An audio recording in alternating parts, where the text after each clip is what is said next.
आप सभी पर माँ काली का आशीर्वाद और बजरंग बली की कृपा सदैव बनी रहे। क्या आपने कभी गहराई से सोचा है कि इस दुनिया में लाखों लोग पूजा पाठ करते हैं, लेकिन फिर भी सिर्फ कुछ ही लोगों की साधना सफल क्यों होती है? क्यों कुछ लोगों को उनके इष्ट देव के सीधे संकेत और आशीर्वाद मिलने लगते हैं और बाकी लोग केवल प्रयास करते ही रह जाते हैं?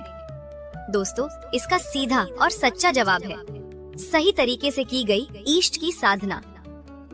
इष्ट की साधना क्या होती है, उससे पहले हम जानते हैं इष्ट का मतलब क्या होता है।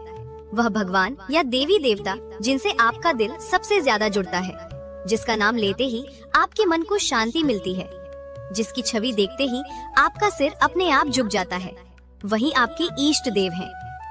और जब आप उसी इष्ट को अपना सब कुछ मानकर पूरी श्रद्धा, विश्वास और नियम के साथ उनकी भक्ति करते हैं, तो वही बन जाती है इष्ट की सच्ची साधना। इष्ट की पहचान कैसे करें?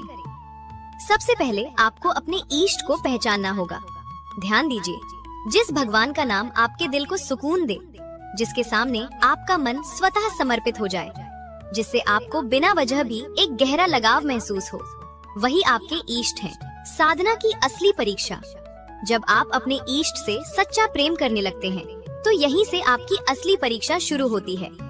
आपके इष्ट आपको परखते हैं, आपको कठिन परिस्थितियों में डालते हैं, लेकिन याद रखिए, वो आपको गिराने के लिए नहीं, बल्कि उठाने के लिए ऐसा करते हैं।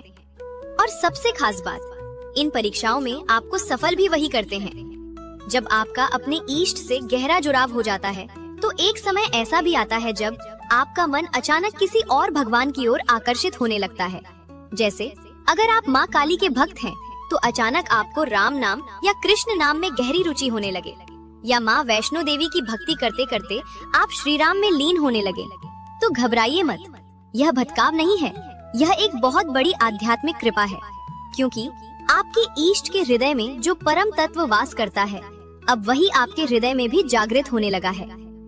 यह अवस्था बहुत ही दुर्लभ होती है और केवल भाग्यशाली साधकों को ही प्राप्त होती है। इस अवस्था में आपका मन आपको भ्रमित करेगा। आप सोचेंगे, मैं तो अपने इष्ट से प्रेम करता हूँ, फिर मेरा मन दूसरी ओर क्यों जा रहा है? आप बार बार खुद को रोकने की कोशिश करेंगे, लेकिन सच्चाई यह है, यह भी आपके इष्ट की ही इच्छा है। वो आपको अगले स्तर पर ले जा रहे हैं। दोस्तों, यह अवस्था साधना की सबसे ऊंची अवस्थाओं में से एक है। जब भक्त इस स्तर पर पहुंचता है, तो समझ लीजिए वह मोक्ष के अत्यंत करीब है। इष्ट के इष्ट की कृपा हर किसी को नहीं मिलती। यह उन्हीं आत्माओं को प्राप्त होती है जिन्होंने अनेक जन्मों तक भक्ति की हो, जिन्होंने कठिन परीक्षाएं पास की हो, जिन्होंने हर परिस्थिति में भगवान पर विश्वास बनाए रखा हो। इष्ट की साधना कोई आसान मार्ग नहीं है।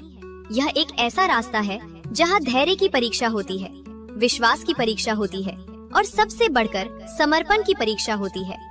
लेकिन जो इस मार्ग पर सच्चे दिल से चलता है, उसे एक दिन अपने इष्ट का साक्षात आशीर्वाद अवश्य मिलता है।